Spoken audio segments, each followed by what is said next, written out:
Good afternoon. Thank you. How's everyone doing? Everyone's fine? Enjoying the event so far?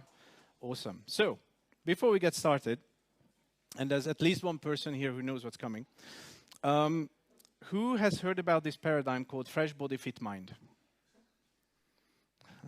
You know what's coming. Okay, so basically this is a sort of like a paradigm where we assume that you move in order to get those brain juices flowing, otherwise you won't be able to pay attention. And I really need you to pay attention to what I'm going to say. So in light of this, I would like you to all stand up, because we're going to do a little physical exercise together. Oh my God, come on. Oh, yes, we're going to do an exercise. You have to move, right? So, the exercise is going to be very, very simple, okay? So, what we're going to do, I'm sorry for showing my back, but I need to show you the proper exercise. So, you lift up your arms so that your elbow is in line with your eyes. Yep. You open up your palms, both of them, and then you put them together repeatedly, very, very fast. Yes, keep on doing it. All right.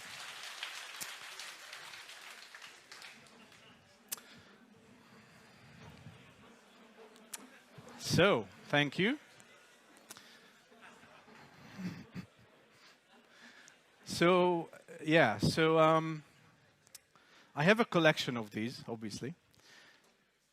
If you ever want a pay rise, just show this to your boss. He's like, you have 300 developers again, clapping, standing, Angular, what? And I'm like, yeah. Okay, so, let's be serious, okay? Because I just wasted 2 precious minutes of my time. So, thank you very much for attending this talk. And as the title suggested, I am going to talk about web performance. And I'm going to make this very, very bold statement, which I think some of you would agree with, which is web performance is important, right?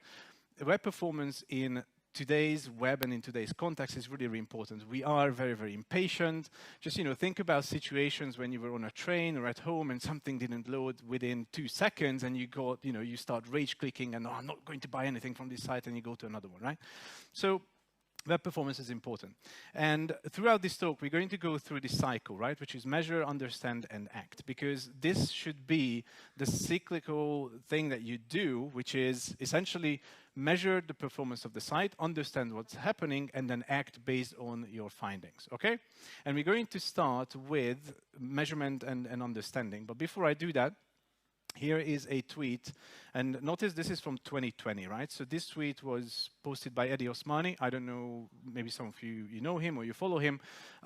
It's definitely worth following him for very good content on social media.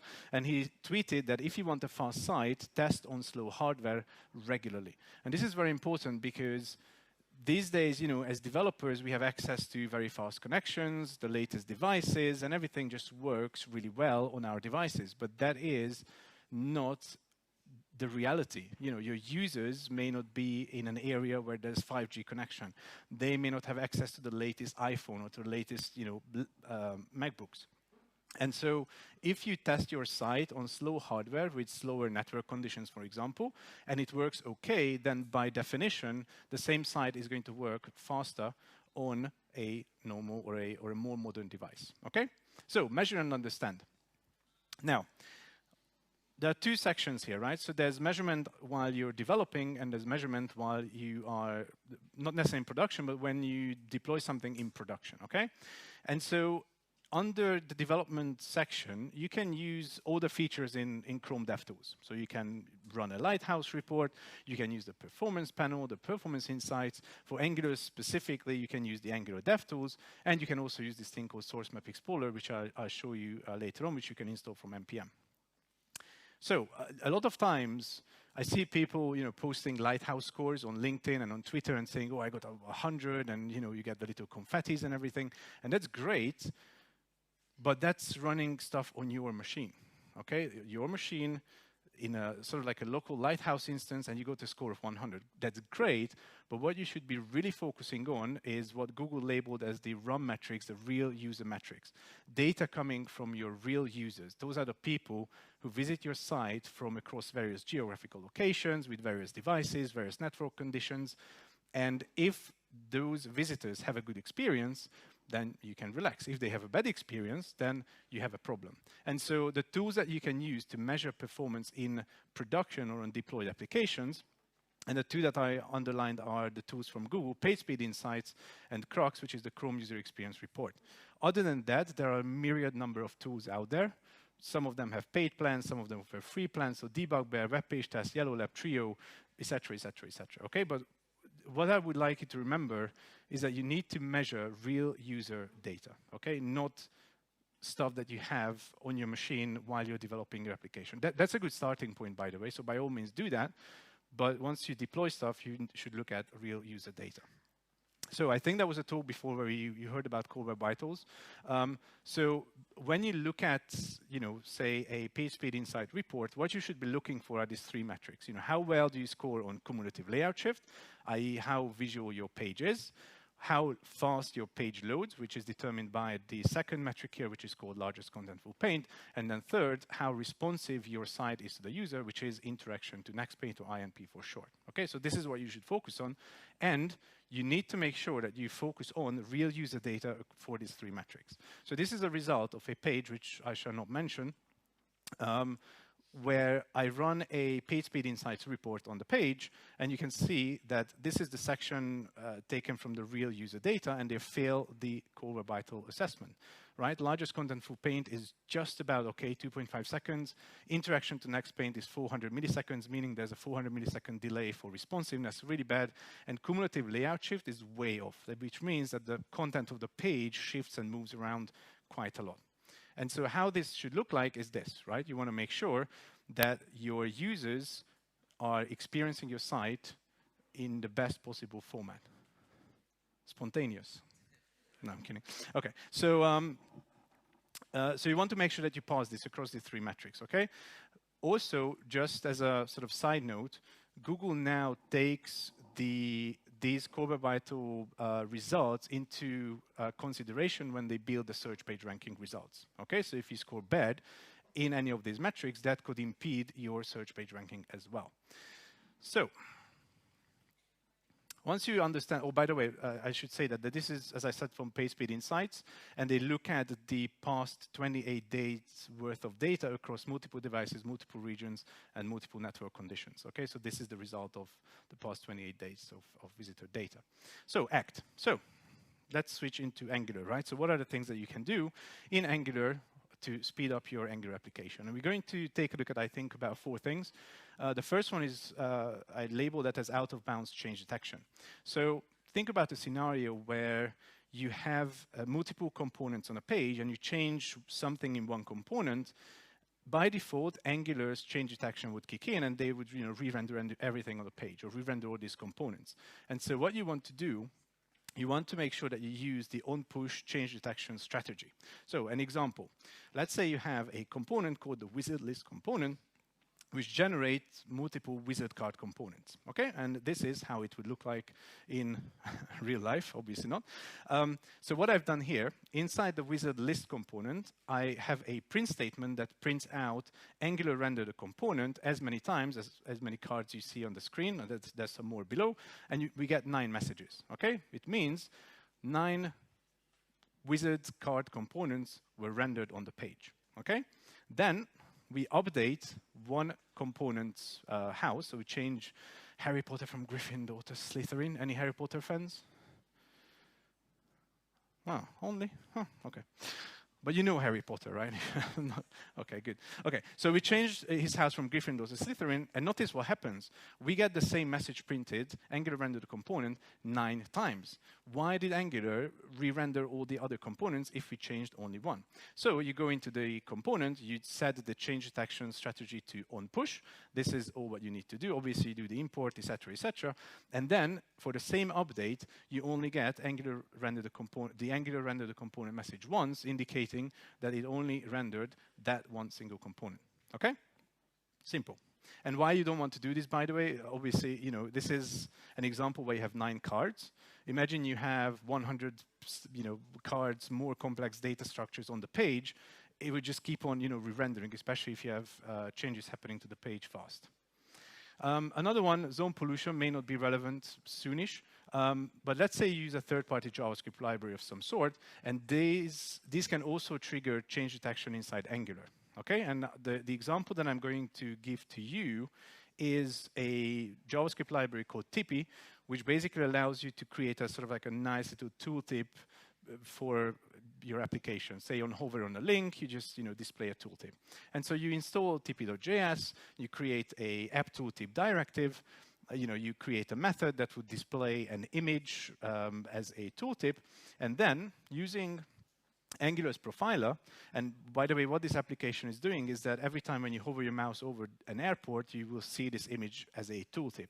And you can see kind of, hopefully that's visible for you, but not really. There are some green bars there indicating that every time I hovered my mouse over the airports, change detection kicked in. That shouldn't be the case because it has nothing to do with the change detection cycle in Angular. So what you do, you instruct Angular to run this setup tooltip method that we had earlier outside Angular itself. And once you do that, you kind of separate it out from Angular, meaning that no matter how many times that tooltip appears, there are no change detection cycles kicked in by Angular. Okay? Then, final bundle size. So this is where things get very interesting. So I talked about Source Map Explorer. Source Map Explorer, there are other tools, or there are other similar tools that do exactly this. But basically, with Source Map Explorer, you can take a look or take a peek at your bundle, the main.js file essentially, and see what are the JavaScript files and libraries that make up your final bundle. Okay, so how do you actually generate that? You have two options. You can run ng-build by using this command where you put -- source map at the end. So that's going to add the source maps, which the Source Map Explorer will subsequently also need. Or you can go into, if you prefer the manual way, you can go into angular.json and you can specify source map, and then you can specify which source maps you want, scripts, vendor styles, etc., etc. Once you then create the production build, you can type in npx source map explorer, name of your JavaScript file, and it will bring up something like this, where each box is a dependency inside your overall main.js file. So if we zoom in a little bit, we can see, this is the top section, by the way, we can see that the final Angular application, the final bundle is 648 kilobytes. That's 100% of the package. And then, as I said, the individual boxes would show you what makes up the 648 kilobytes, essentially. And then if you look closely, there's moment, which is 373 kilobytes, and that's about 60%. So what this is saying is that you have a package, you have a dependency inside your project, which takes up 60% of the overall package size. That's a lot, right? And this is an edge case, right? Because not a lot of people use Moment anymore, but still, this tool allows you to sort of look at your final bundle and see these things, right? What are the larger packages that you have? Maybe you look at this and you find a package that you installed, but you no longer use, but it's still going to be bundled. You can remove that. So remove unnecessary dependencies, and one of my pet peeves is really the usage of third-party dependencies. And we had this conversation a year ago, right? So essentially, here's the thing, right? So this is the moment example. So let's say that your task is to format a date, and you think, okay, moment.js, I know it. This is how you would set it up. You specify the format, you bring in the date, and then that's going to print out something. And then you set up this code, which is the JavaScript internationalization API. It's a little bit more verbose. Maybe you think, oh, this is really complicated. It's really not. But this uses 0 dependencies, right? This is available inside JavaScript. And so the output of both of them are the same. Okay, so just think about whether you need to have a third-party dependency to achieve something in your application. Okay, again, still in the final bundle size. I think a lot of developers do this now, so this may be a little bit redundant, but still worth mentioning. When it comes to creating your production build, and when you have, especially when you have routing in your application, then do create or do apply lazy loading of your routes, okay? In this example, we're not doing that. So you can see there are 2 routes, but what that means is that if you have these 2 routes, you just create one, without lazy loading, just create one final JavaScript bundle, which is going to be main.js. So regardless of whether you're on the home page or on the watches page, You just load one single main.js file, and that's it. Now, the problem potentially with this is that what if I'm on the home page, and in the watches component, I have something that takes a lot of time to load, or something that's blocking, or whatever. That's also going to essentially block the rendering of the home component, even though the functionality lives somewhere else. Okay, so then what you do, you apply lazy loading. This is prior to, I think in Angular 17 it's a little bit different, but what you do is you use this import statement, and as you can see, when I go to the watches page, I get main.js, and I get a smaller JavaScript file which loads the functionality for the page where I'm on, okay? Otherwise known as lazy loading the components. Only loading the JavaScript or the TypeScript stuff for the component when you actually load that component in the browser.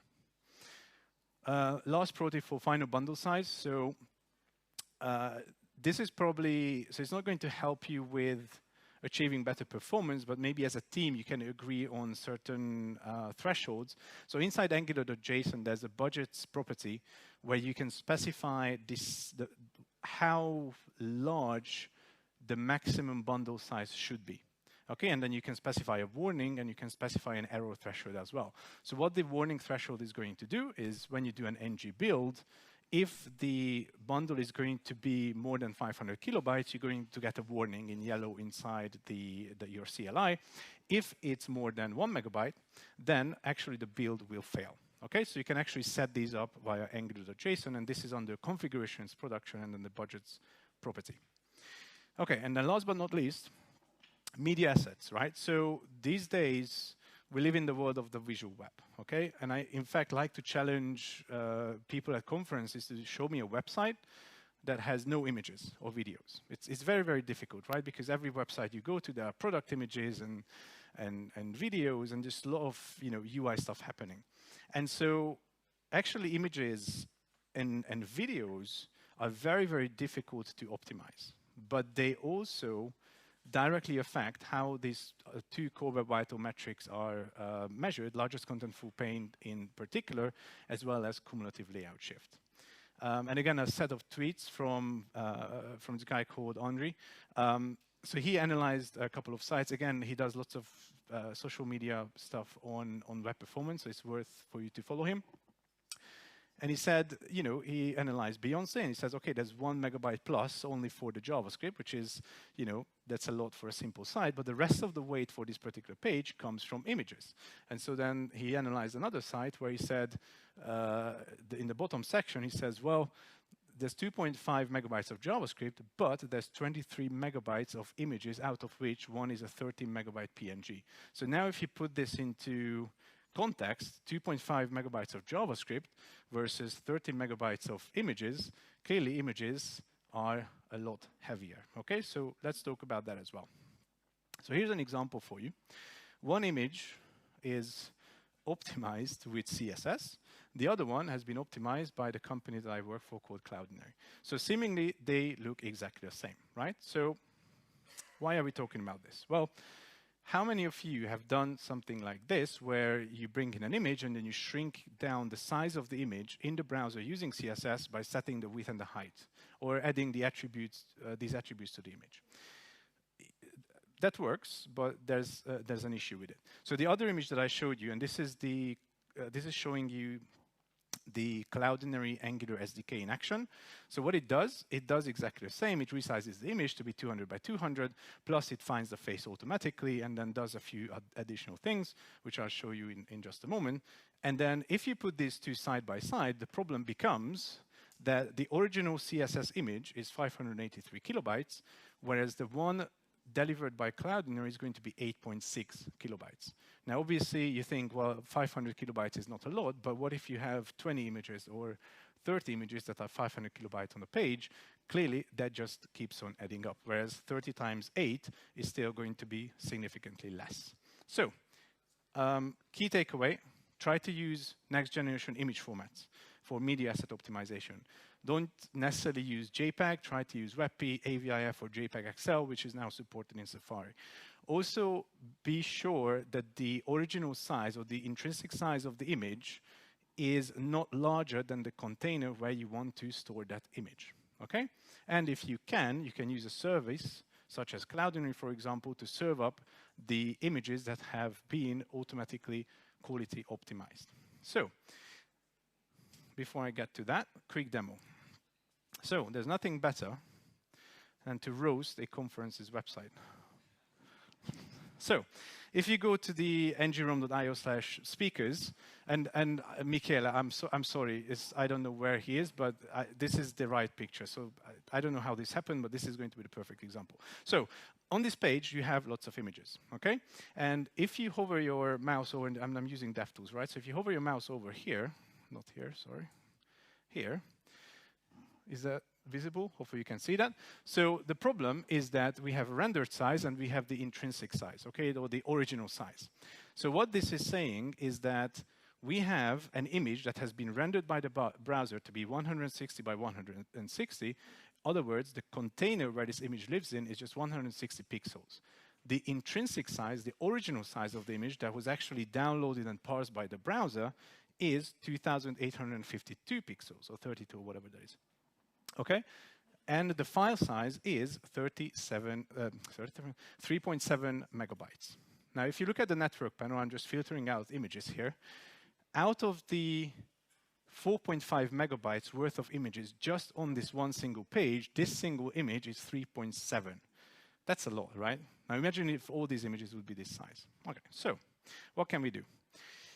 So this is the original image, okay? So again, sorry if I don't know, Michele, I'm sorry. This is just, it's 3.7 megabytes. It caught my eye. So this is the original image. You see, and the problem is that the original size of the image is this. It's massive, right? And it's being shrinked down using CSS to 160.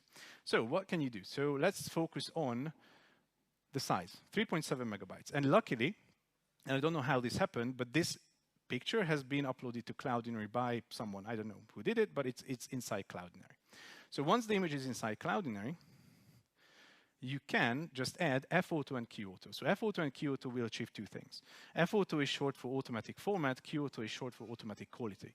So based on the browser that requests the image, plus based on the image content, Cloudinary is going to figure out how much quality the image, how much quality reduction the image can take, plus it's also going to figure out what the best format is going to be to serve up this image in. So just by adding F-Auto and Q-Auto, I still didn't change the size. It's still the same 3,000, 2,000 pixel image. We went to 1.9 megabytes, okay? And the reason for that is because this is now an a WebP, okay?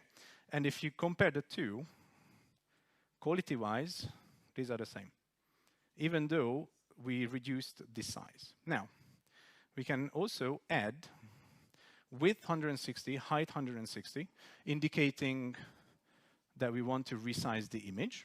Okay, so this is going to give us this little square. Furthermore, we can actually add create a thumbnail crop, find the face of the image, add a maximum radius, so it becomes circle, and zoom 0.4 means that we kind of zoom out from the face a little bit, and now we have an image that is 5.1 kilobytes. Now, yes, thank you, Michele, but wherever you are, thank you.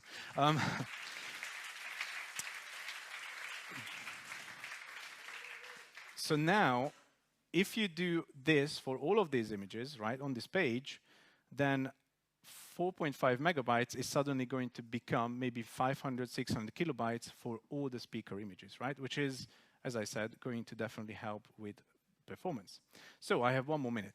So I don't know how many of you have used ng-optimized image before.